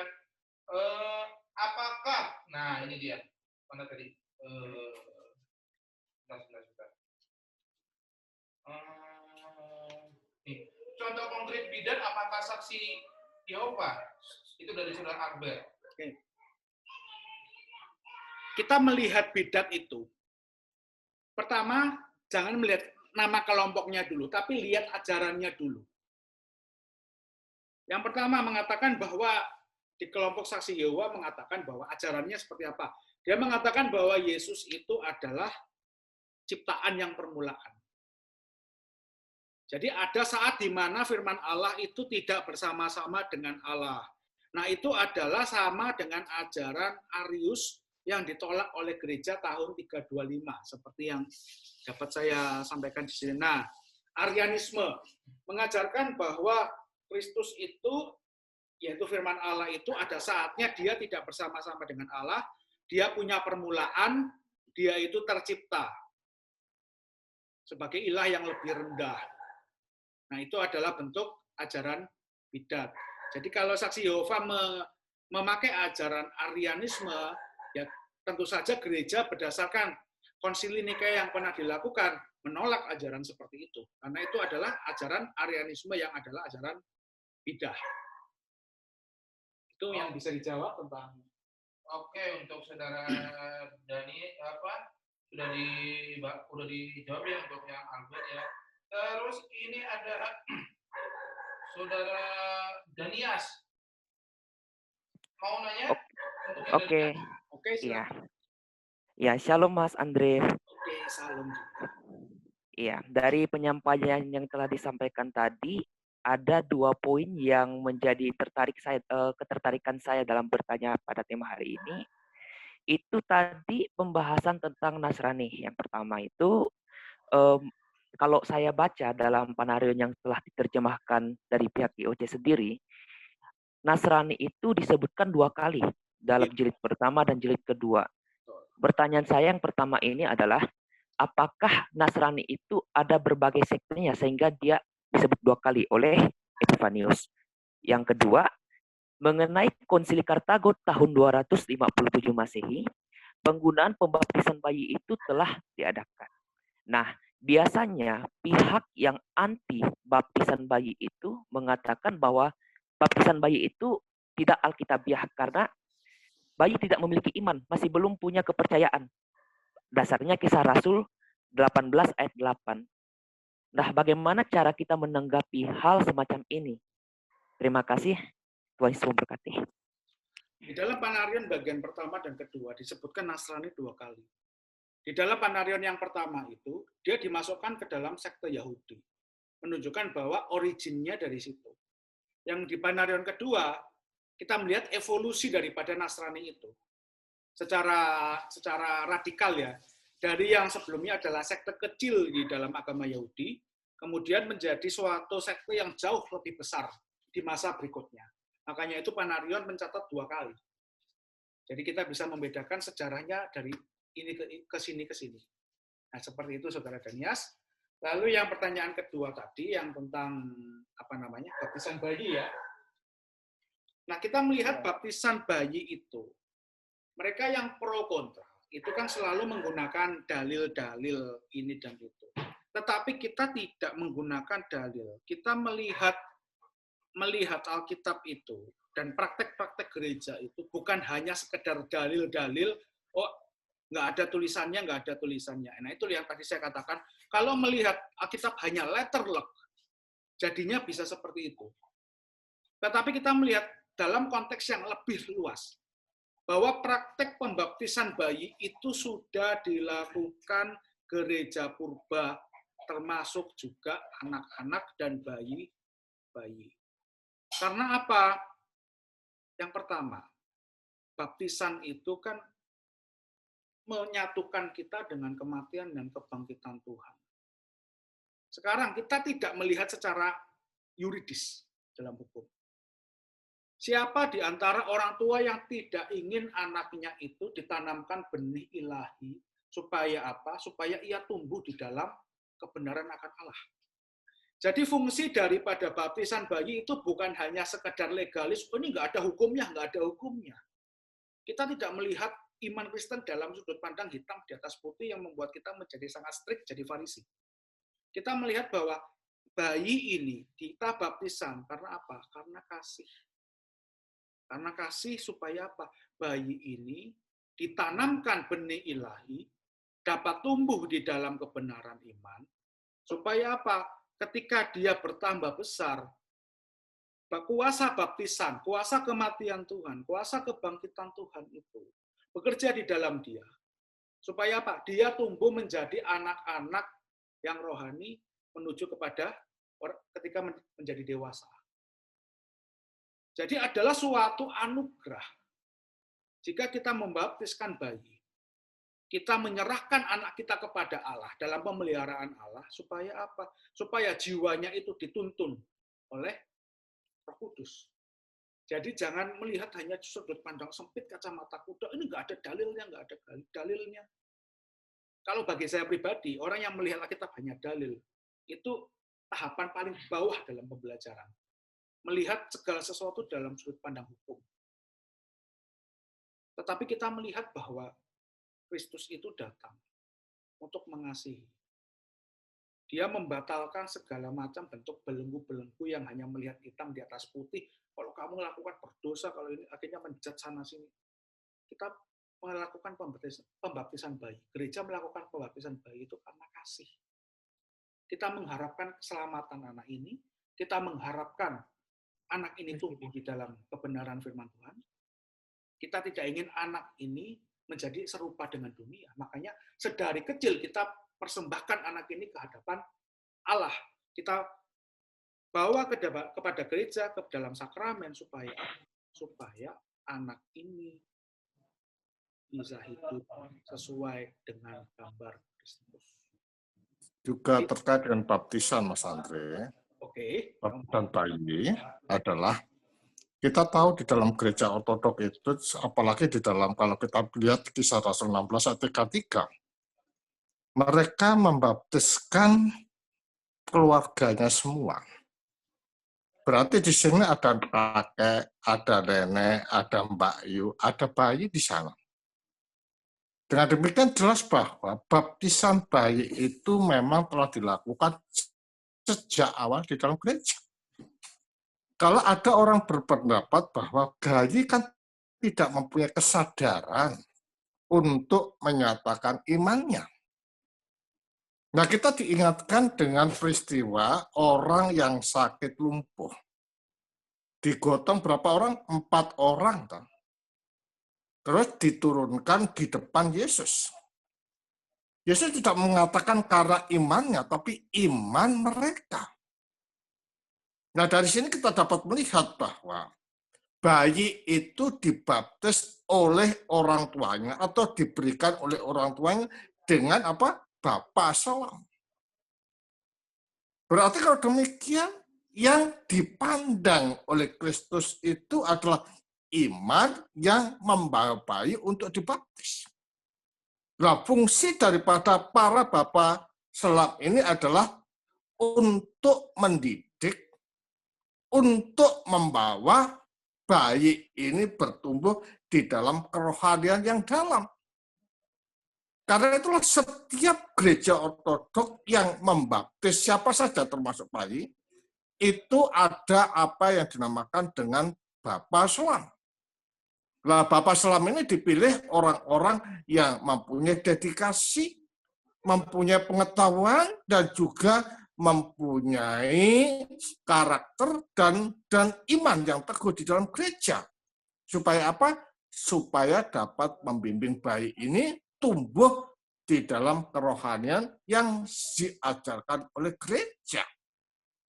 Jadi kalau demikian jelas apa yang dilakukan oleh para bapak gereja atau gereja ini di samping untuk menyatu tunggalkan. Karena keselamatan ini bukan hanya untuk orang gerang saja, orang bayi pun juga perlu keselamatan. Ya, itu sebabnya bayi juga dibaptis. Nah, kalau mereka mengatakan hanya orang gerang saja dibaptis, terus bayi ini kalau mati gimana? Ya kan? Makanya di sini gereja selalu bertindak bukan melihat di situ, tetapi melihat pada orang yang membawa bayi dalam gereja untuk dibaptis. Itu sedikit untuk tambahan yang apa yang dikatakan oleh Mas Andre. Oke? Terima kasih, Tuhan berkati. Mungkin untuk tambahan juga ke Mas Danias. Di dalam, kita nggak usah jauh-jauh mengambil hukum, tanda petik ya, hukum gereja ya. Kita melihat hukum sipil aja, hukum umum masyarakat. Seorang anak yang sebelum akil balik, dia adalah tanggung jawab orang tuanya. Kan? Jadi apapun yang terjadi dengan anak ini adalah tanggung jawab orang tuanya. Bukan karena orang tuanya dapat menyelamatkan anak ini, tetapi anak ini dalam tanggung jawab didikan orang tuanya. Sampai dia mencapai akil balik kedewasaan. Dalam hukum internasional 18 tahun. Nah, di dalam baptisan bayi ini, mengapa juga bayi dibaptiskan? Itu bentuk ketaatan orang tua kepada Allah. Orang tua diajarkan di dalam firman Tuhan, hai orang tua, didiklah anakmu untuk takut kepada Allah. dengan membaptiskan anak ini, orang tua itu menunjukkan ketaatannya kepada Allah. Jadi semata-mata bukan hanya sekedar demi keselamatan dan hidup jiwa anak ini, tetapi juga sebagai bentuk teladan daripada orang tua untuk mengajarkan kebenaran kepada anak-anak. Jadi anak ini dalam pengawasan orang tuanya memberikan apa yang baik, yang benar kepada anak ini. Jadi bentuk kasih juga. Jadi jangan melihat dalam sudut pandang hukum. Dari sedari kecil di dalam gereja purba, dari dalam konteks ini tidak hanya gereja ortodoks, gereja Roma Katolik, gereja Lutheran pun melakukan hal yang serupa. Mereka melakukan pembaptisan bayi. Jadi seperti itu ya Mas Danias. Makasih. Terima kasih Mas, sangat memberkati. Oke. Lanjut 2 pertanyaan terakhir ya. Iya, oke. Yang pertanyaan sebentar mana sih yang mau nanya? Oke, dari Saudara Gilbert sama Saudari Seringatin. Silakan nanti setelah Saudara Gilbert yang nanya, terus dilanjutkan sama Saudara Seringatin. Jadi nanti dua-duanya langsung dijawab sama Andrew. Terus sebentar tuh, ini katanya ada nanya, nanti PowerPoint-nya dibagikan atau gimana? PowerPoint-nya nanti kita sampaikan lah PowerPoint-nya seperti apa. Ya, nanti untuk yang PowerPoint nanti diharap akan dibahas lagi lebih lanjut di internal kita. Nanti kalau misalkan dibagikan, kita akan posting di medsos saja supaya supaya orang bisa mundur gitu aja. Oh gitu. Oke, siap. Oke ya, yang untuk PowerPoint kita nanti berikan free saja. Jadi setiap orang bisa untuk belajar. Jadi nanti untuk PowerPoint nanti akan diberikan di grup masing-masing ya lewat kontak personnya. Ya, nanti bisa di-share teman-teman juga. Iya. Untuk Saudara Gilbert, bagaimana? Sudah siap? Siap. Terima kasih kesempatannya. Salam Pak Andrew. Salam. Saya mau bertanya ya seputar tentang konsili ya. Seperti yang Bapak jelaskan tadi tentang konsili lokal seperti konsili Kartago, konsili Neo Kaisarea dan lain-lain, dan itu kan konsili lokal Pak ya. Dan berbeda Pak ya dengan konsili ekumenis. Nah, pertanyaan saya, seperti contohnya konsili Kartago ini kan memuat isi kanon yang mengkanonkan Perjanjian Baru ya, sebagai kitab suci. Pertanyaan saya, apakah konsili lokal ini bersifat universal kepada seluruh gereja mula-mula, ya gereja purba, apakah perlu konfirmasi konsili ekumenis untuk mengkonfirmasikan bahwa konsili lokal ini bersifat universal? Nah kan juga konsili lokal ini kan ada banyak, seperti konsili lokal yang ini, konsili lokal Efesus kedua ya yang dilakukan oleh pihak gereja Alexandria, dan itu kan tidak diterima Pak ya sama gereja. Nah itu bagaimana Pak? Apakah perlu konfirmasi dari konsili ekumenis atau tidak? Terima kasih Pak. Oke, menjawab pertanyaan, kita harus kembali dulu. Lihat konsili lokal dan konsili ekumenis. Ambil contoh yang paling mudah adalah pengkanonan Perjanjian Baru. Kita lihat di dalam Perjanjian Baru, surat-surat Paulus itu kan ditujukan kepada gereja lokal. Tetapi akhirnya gereja melihat itu bahwa walaupun surat itu diberikan kepada gereja lokal, tetapi apa yang terjadi di dalam gereja lokal itu adalah cerminan daripada gereja yang yang universal itu. Karena apa? Masalah yang terjadi di gereja Korintus itu dapat juga terjadi di gereja yang lain, hanya istilahnya tunggu waktu saja. Siapa tahu masalah yang sama dapat terjadi. Misalkan kayak di dalam surat Korintus tentang tentang kerudung. Bukan berarti diartikan bahwa kerudung hanya dipakai di dalam gereja Korintus, tetapi menunjukkan bahwa masalah kerudung di dalam gereja Korintus menunjukkan bahwa gereja purba secara keseluruhan itu menggunakan kerudung. Tetapi di dalam gereja Korintus ini mengalami masalah tentang penggunaan kerudung. Nah, itu contohnya seperti itu. Jadi di dalam konsili lokal ini kita melihat masalah tentang pembaptisan bayi, perjinahan, itu memang terjadi di dalam gereja lokal di situ. Misalkan perjinahan konsili lokal Neo-Kaisaria. Apakah perzinahan itu hanya terjadi di gereja Neo-Kaisaria? Kan ya tidak. Di segala tempat di penjuru dunia ini namanya perzinahan kan hal umum. Tanda petik ya, umum dalam tanda petik. Tapi bukan diartikan umum itu diizinkan, bukan. Tetapi hal yang terjadi di mana-mana. Tetapi memang secara khusus gereja Neo-Kaisaria dalam konsili lokal itu sangat intens tentang masalah perzinahan di dalam gereja. Karena apa? Memang di dalam salah satu butirnya ada yang menunjukkan bahwa ada diaken yang berzina. Makanya itu ditegaskan dengan sangat keras di situ. Umat yang berzina, ada yang perempuan punya suami 2. Nah itu bahkan disebut berzina. Punya suami 2 itu disebut berzina. Punya istri 2 itu disebut berzina. Nah, apakah itu berlaku di gereja lain? Ya. Di dalam konsili-konsili yang lain itu banyak mengkonfirmasi. Misalkan kayak konsili Kartago tentang pembaptisan bayi, itu diratifikasi di konsili Trullo tahun 692, kemudian disahkan lagi, diulangi lagi di dalam konsili Nikea 787. Itu contohnya. Jadi misalkan tentang baptisan bayi, jadi diulang.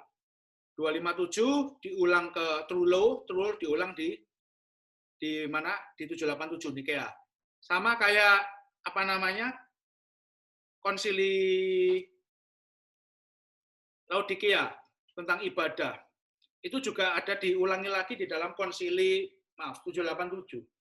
Sama kayak di konsili 431 dan 51 diulangi lagi di dalam konsili 553. Jadi di dalam konsili yang sebelumnya, kalau masalah di dalam konsili yang sebelumnya itu masih terjadi, maka itu akan dibahas di dalam konsili selanjutnya. Sampai benar-benar clear. Jadi di situ kita bisa melihat ya Gilbert, jadi konsili lokal itu tidak dapat dianggap enteng. Oh karena lokal jadi ya udah itu aja. Enggak.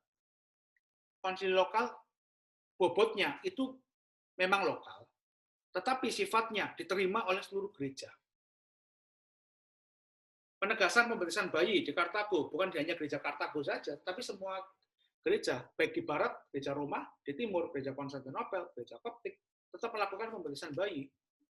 Neo-Kaisaria membahas tentang perzinahan, walaupun perzinahan terjadi di Neo-Kaisaria, tetapi perzinahan dapat terjadi di mana saja. Dan setiap gereja, kalau menghadapi masalah perzinahan, misalkan Neo-Kaisaria, contohnya dalam disiplin gereja yang secara keras, misalkan ada umat gitu ya bercerai, maka umat ini dapat disiplin gereja. Ya tetap gereja mengasihi dia, tetapi tetap disiplin gereja tetap berjalan. Perjamuan kudusnya di-ban dulu. Dia ditahan, tidak boleh menerima perjamuan kudus. Entah berapa lama sesuai dengan sanksi daripada gereja. Untuk membina. Jadi hukum di dalam gereja itu bukan untuk menyiksa, tetapi untuk membina umat, menyadarkan umat kembali kepada jalan pertobatan. Nah, itu contoh seperti itu. Bagaimana, Gilbert? Ada Terima kasih. Ya. Oke, terima kasih untuk Saudara Gilbert. Lanjut, yang terakhir ini Saudara Sringatin. Ada yang mau ditanyakan? Sebentar. Sebelum Saudara Sringatin, ada sedikit tambahan pertanyaan dari Saudara Albert. Apakah gereja Yesus sejati itu bidan? Nah, nanti jawabannya sekalian dengan pertanyaan dari Saudara Sringatin. Baik, silakan Saudara Sringatin. Selamat sore Pak, terima kasih untuk kesempatannya. Ya, selamat sore.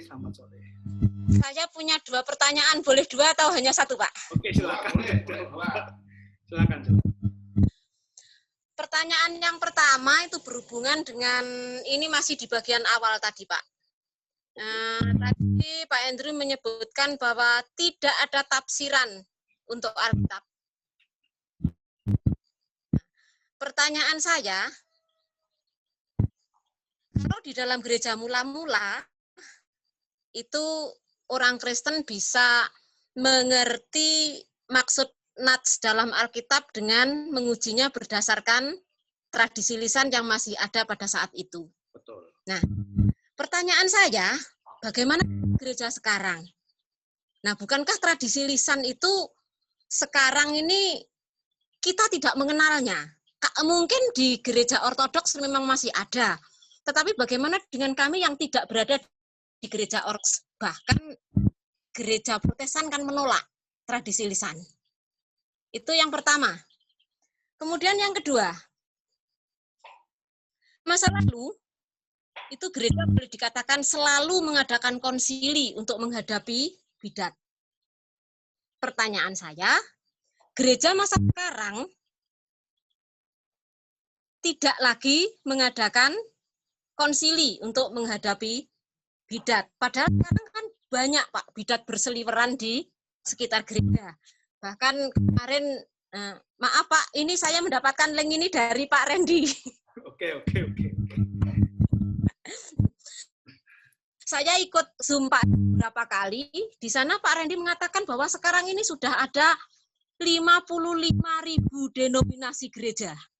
Bukankah sangat mungkin di antara yang 55.000 itu juga ada bidat?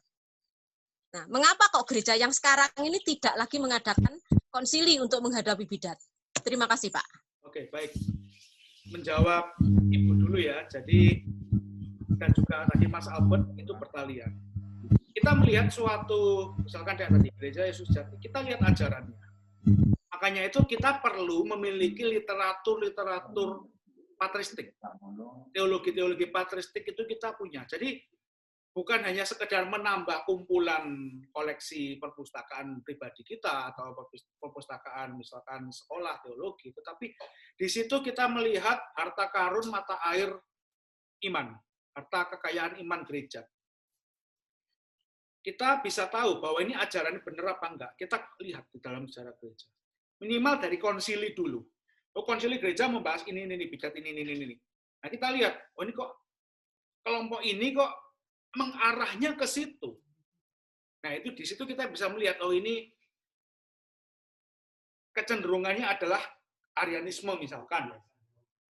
Atau Yesus only. Hanya satu pribadi, Yesus Kristus. Bukan, artinya kan menolak Tritunggal. Oh, ternyata itu bentuk Sabellianisme.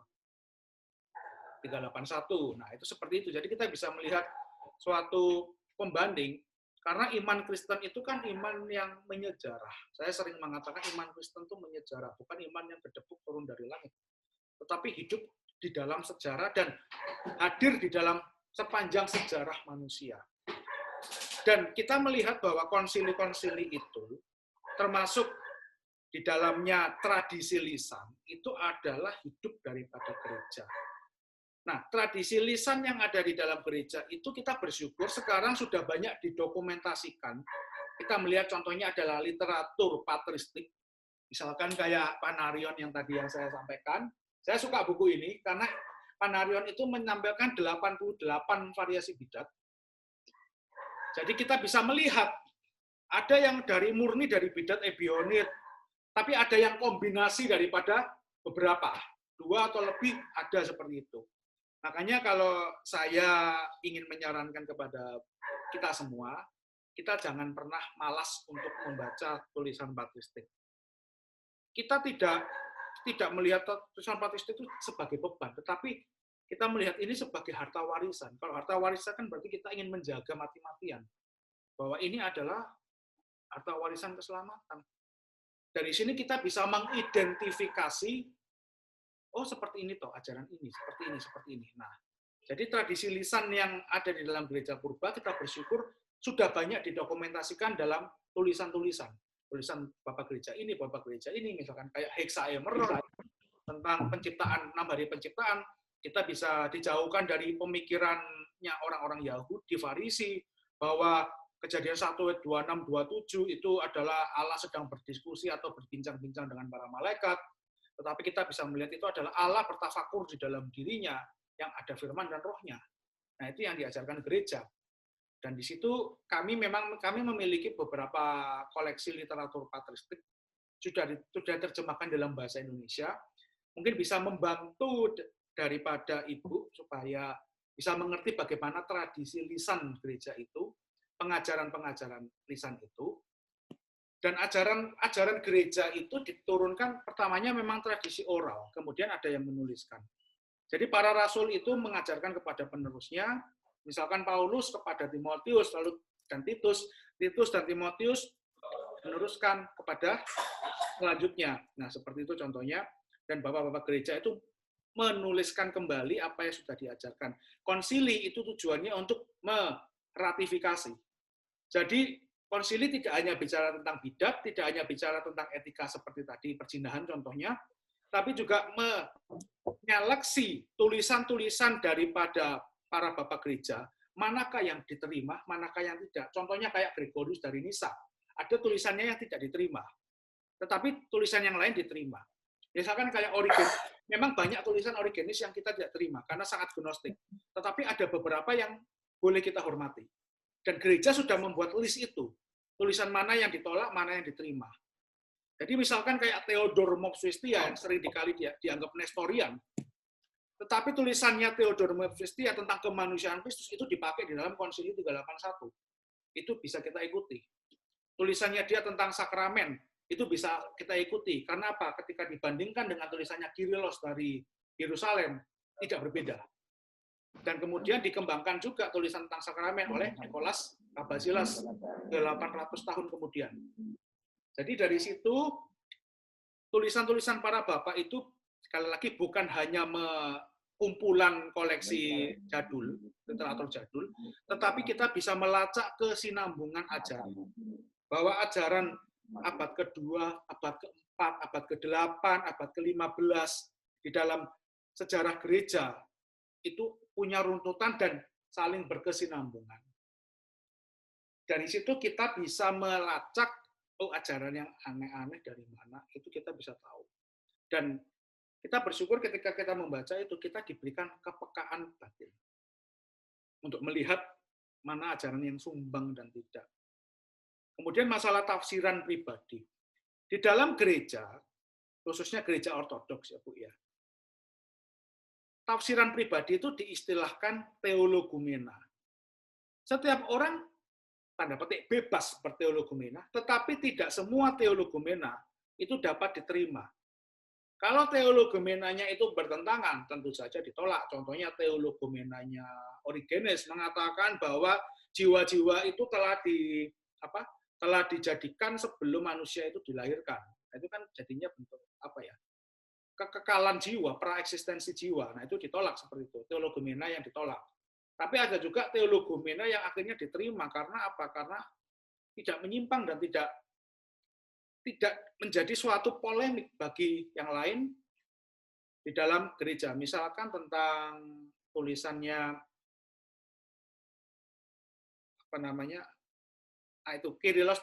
Theodoros dari Mopsuestia mengatakan bahwa di dalam baptisan setelah umat itu dibaptis, dia diberikan jubah bersulam 8. Sementara di dalam tradisi Bizantium, setelah umat dibaptis, umat itu dipakaikan pakaian bersih, kemudian dinyanyikan kidung baptisan dalam irama 8. Yang satu nyanyi dengan jubah bersulam 8, satunya kidung dengan irama 8. Nah, berbeda mungkin, teologumenanya masing-masing punya teologumena, tetapi ternyata setelah di cross check memiliki makna yang sama. 8 adalah menunjuk kepada setelah hari Sabat. Jadi hari Sabat kan hari ke-7. Yaitu saat Yesus tertidur di dalam kubur, kemudian hari ke-8 yaitu hari Minggu, hari pertama setelah hari Sabat, bicara tentang kebangkitan. Baik di Syria maupun di Konstantinopel, walaupun menggunakan satunya kidung irama 8, satunya jubah bersulam 8, tapi memiliki makna yang sama bahwa baptisan itu memiliki makna kebangkitan, bangkit bersama dengan Kristus. Jadi teologumena yang diterima itu adalah sebuah pengembangan teologi, atau kalau dalam bahasa yang mudah, membuka wawasan teologi dengan lebih jauh dan lebih luas. Bukan membuat inovasi teologi. Jadi di dalam gereja itu harus dibedakan antara pengembangan teologi dan inovasi teologi. Gereja itu tidak boleh menginovasi teologi, tetapi mengembangkan teologi, membuka sudut pandang wawasan umat tentang iman Kristen supaya tidak kacamata kuda. Kalau kacamata kuda jadi strict jadinya. Tapi kalau inovasi teologi nanti jadinya liberal. Jadinya tidak terkontrol, tidak ada kendalinya sama sekali. Terlalu berinovasi sampai berani bereksperimen Dan kalau sudah bereksperimen, nanti jadinya subjektivisme pribadi. Itu yang akhirnya melahirkan bidat demi bidat. Tafsiran pribadi, didasarkan subjektivisme pribadi, lalu tidak ada kendali, tidak mau tahu, hanya seleranya sendiri, itu yang menjadi bidat. Dan itu yang tidak diizinkan di dalam gereja. Jadi seperti itu, Bu. Jadi jawaban tentang pertanyaan Ibu yang bisa saya jawab seperti itu. Dan tadi Mas Albert juga, Gereja Yesus Sejati, kita bisa lihat kan di dalam media sosial kan kita bisa melihat, oh kelompok ini punya pengakuan iman bla bla bla. Jadi kita lihat aja, ada satu saja yang bikin mengganjal di dalam hati atau bikin kuping gatel. Jika kita bandingkan di dalam pengakuan iman gereja, nah itu bisa kita lacak itu. Ajaran seperti ini dari mana? Dan kalau di dalam sejarah literatur patristik pasti ketahuan. Ini dari mana? Misalkan contoh, Yesus tidak disalib, diserupakan dengan Yudas Iskariot. Tinggal nyari aja di dalam gereja. Oh, ternyata ada di dalam Panarion namanya Basilidis. Basilidis mengatakan bahwa Yesus tidak disalib, tapi diserupakan bukan Yudas Iskariot, tetapi Simon dari Kirene. Nah, tapi kan serupa ajarannya, cuma beda tokohnya. Lalu ada lagi yang mengatakan bahwa misalkan langit ketujuh, ada surga itu ada 7 tingkat. Kita bisa lihat di mana, ada bidat berborit namanya di sini. Mengatakan surga itu ada 7 tingkat, Daud itu di langit keempat, kemudian Yesus itu langit ke berapa, ke-7. Nah, itu kita bisa melacak di situ. Jadi perlunya kita mengetahui literatur patristik, bukan untuk sok-sokan, wah aku ngerti teologi, bukan. Tetapi demi kebaikan kita, demi kesehatan iman kita, mengerti manakah ajaran yang benar, manakah ajaran yang sesuai dengan kepenuhan Kristus, manakah ajaran rupa-rupa angin, pengajaran palsu yang menyesatkan. Karena jangan sampai kita merasa diri, ya masalah utama lagi, kelompok bidat selalu mengatakan merasa diri paling benar dan malas untuk belajar. Ini berbahaya. Banyak sekali bidat yang kita jumpai di luar. Saya tidak perlu bapak gereja. Saya tidak perlu para rasul. Saya dapat ilham dari Tuhan sendiri. Waduh, berani sekali ngomong seperti itu. Ya kalau yang datang Roh Kudus beneran. Tapi sejauh ini mereka yang mengaku-ngaku Roh Kudus, itu yang datang malah roh yang menyesatkan. Yang mengatakan membuat ajaran-ajaran baru. Jadi di situ kita belajar, kita mengerti. Itulah kenapa kita belajar tentang konsili. Bukan hanya sekedar mencari benar salah atau menuding orang, salah, oh kamu bidat. Bukan, kita nggak boleh membidat-bidatkan orang. Tetapi kita melihat, apakah iman yang sudah saya imani itu sesuai dengan yang di dalam sejarah gereja? Atau malah saya mengajarkan iman yang lain. Nah, kalau saya mengajarkan iman yang lain, kita harus rendah hati. Paling sulit adalah rendah hati. Adam jatuh karena apa? Kesombongan. Hawa jatuh karena kesombongan, ingin seperti Allah. Bahkan setelah berbuat dosa pun, jatuh dalam dosa pun tidak rendah hati. Tetap, ini loh Tuhan, perempuan yang kau berikan kepadaku, lalu melempar kesalahan. Lalu Hawa pun mengulangi kembali. Ular, ya, seperti itu. Nggak ada kerendahan hatian. Jangan sampai kita menjadi bidat. Jangan sampai kita mengulangi kesalahan Adam. Adam tahu kebenaran. Adam tahu Allah telah berfirman kepada dia. Tetapi dia tidak taat. Nah, tidak taat pun itu juga menjadi suatu bidat dalam perilaku. Jadi, seperti itu yang bisa saya sampaikan untuk hari ini. Sekiranya dapat memberkati Bapak Ibu, membuka wawasan Bapak Ibu semua. Untuk terima kasih Pak. Dan kita akan belajar lebih lagi untuk 2 minggu lagi ya. Ya, 2 minggu lagi. 2 minggu lagi kita akan belajar beberapa contoh bidat utama yang pernah ada di dalam sejarah kekristenan dan juga gnostik, beberapa gnostik yang mungkin akan kita jumpai sekarang ini. Jadi tidak hanya dalam dogma, akidah, tetapi juga dalam terapan etika dan dalam ibadah. Baik, itu saja yang bisa saya sampaikan untuk hari ini. Oke, cukup. Baik, Terima kasih untuk Saudara Basilus Andre yang telah memberikan katekisasi tentang sejarah gereja, yaitu sub mengenai konsili ekumenis maupun konsili lokal. Dan terima kasih juga untuk para peserta yang sudah mengikuti dari jam 3 tadi hingga saat ini. Dan 2 minggu lagi, jika Tuhan mengizinkan, kita akan melanjutkan katekisasi kita masih tentang mengenai sejarah gereja, tentang bidat-bidat yang tadi sudah dijelaskan oleh Saudara Basilus Andre. Mohon maaf jika sebelumnya tadi ada kesalahan teknis maupun ada hal-hal yang mungkin kurang berkenan. Dan sebelum kita akhiri, Saudara Andre bisa memimpin doa dulu. Silakan. Demi nama Sang Bapa, Sang Putra, serta Sang Roh Kudus, Allah yang Esa. Amin. Kami mengucap syukur kepadamu ya Allah, Bapa Surgawi. Terima kasih atas penyertaan-Mu, mulai dari permulaan hingga pada sekarang. Kiranya apa yang telah kami pelajari bersama-sama ini, Tuhan, dapat menjadi bekal bagi kami, dapat menjadi landasan bagi kami untuk mempertahankan iman yang sekali untuk selama-lamanya, dan ajar kami, Tuhan, untuk dapat taat dan setia menjalankan setiap perintah-Mu tanpa kami memilih-milih dan kami bersungut-sungut, karena kami tahu bahwa perintah yang Kau berikan kepada kami adalah perintah yang berguna bagi jiwa kami. Kami menyerahkan setiap yang hadir di tempat ini, kiranya hamba memohon Tuhan yang memberkati kami semua, kiranya Tuhan menjaga jiwa kami, tubuh kami, dan hubungan kami dengan satu sama lain, kiranya Tuhan yang menjaga dan menyertai. Serta kami berdoa, Tuhan, kiranya kegiatan yang akan kami lakukan setelah hari ini, kiranya Engkau juga yang menjaga. Terpujilah nama-Mu ya Tuhan, dan kami juga mohon doa-doa dari Sang Theotokos dan segenap jana suci, kiranya melalui doa-doa mereka, belas kasihan Allah selalu menyertai kami, dan kiranya pengampunan dan belas kasih Allah selalu melimpah bagi kami. Kemuliaan bagi Sang Bapa, Sang Putra, serta Sang Roh Kudus sekarang dan selalu sepanjang segala abad.